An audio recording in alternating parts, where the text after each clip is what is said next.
Ashama harka fuudhee jirtu hordoftoota fi daawwattoota YouTube channel manjalatti argamtan nageenyi teetan jaalalaatan kabajatan waaqaa bakka jirtanitti simbiraa geetu siniin jedha. Hanga xumura qophii kennaatitti akka turtiin wajjin gootan har'as waan baay'ee nama aarsu tokko qabadhee dhufee jira. Dhugaa dubbachuudhaaf Oromoon biyya isaa irratti biyyatti dhalatetti biyyatti guddatetti biyya handhuurri isaatti awwaalamte keessatti mirga namummaa dhabee jiraatu jira. Keessattuu biyya Itoophiyaa jedhamtu san keessatti kan hamileen cabee tuqamaa jiru, kan mataa ol qabatee deemuu hin dandeenye ilma Oromoo qofa malee sabaaf sablammiin biyya san keessa jiranii miti. Waan nama gaddisiisaati. Akkuma dura beekamu artistii keenya habajamaaf jaalatamaa artist Haacaaluu Hundeessaa mootummaan abbaa irree sababa inni fardi kan Oromooti farda Oromoo miniliktu hate sababa inni jedhe qofa oolchee osoo hin bulchin artistii keenya kabajamaa artist Haacaaluu Hundeessaa nurraa nyaate.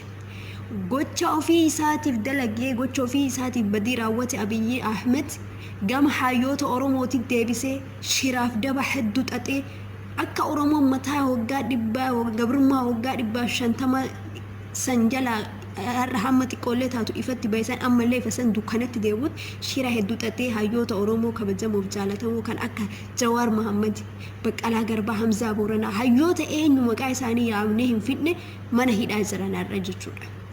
Shira dabaatiin kan bira darbanii torbaanitti ji'atti dabarsaa 15 dabarsaa beellama isaanii jalaa dheeressaa har'a gahan. Ji'a jaaffaa jechuudha waan nama garaa gubaati waan hundi nama deessaati. Haaluma kanaan wal qabatee guyyaa har'aa beellama ture.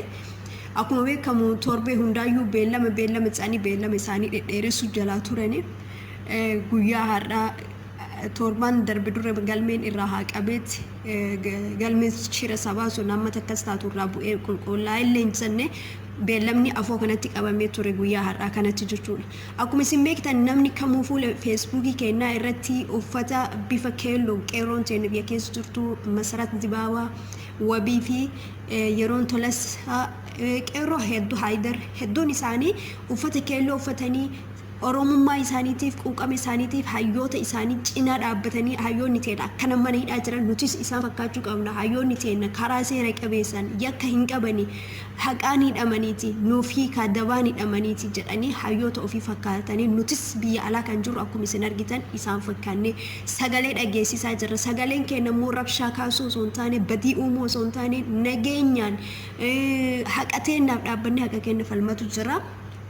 Kana faalleessuudhaaf guyyaa har'aa akkuma beekamu qabsooftuu ta'e falmattuu kan taate Masarat dhaabaa fi yeroon tolasaa akkasuma wabii qeerroon maqaan isaanii hin dhabne hedduu isaanii nama gara 20 ni darba isaanii oluu ni darba.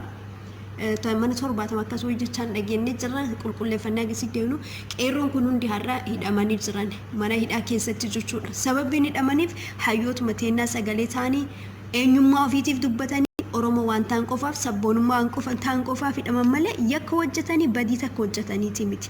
Kanaafuu hayyoonni teennallee guyyaa har'aa beellama irratti kan silaa beellama isaanillee dubbatamu gurra ittiin beellama keessa dhageeffannu hin qabnu jechuudhaan obbo Jawaar Mohammad akka oduun amma nu geettetti warra deeggarsa keenyaaf uffata keelloo uffatee dhufe hanga hiiktanii isinni dhageeffachuu hin dandeenyu jechuudhaan hidhamtoonni galmee Jawaar jala jiran kan har'a mana murtee lidata dhaddacha dhiyaatan dhageeffachuu lidata lagatanii dhiisanii jiru. Beellamni isaanii immoo haaluma kanaan wal qabatee beellamni sababuma kanaan wal qabatee beellamni torba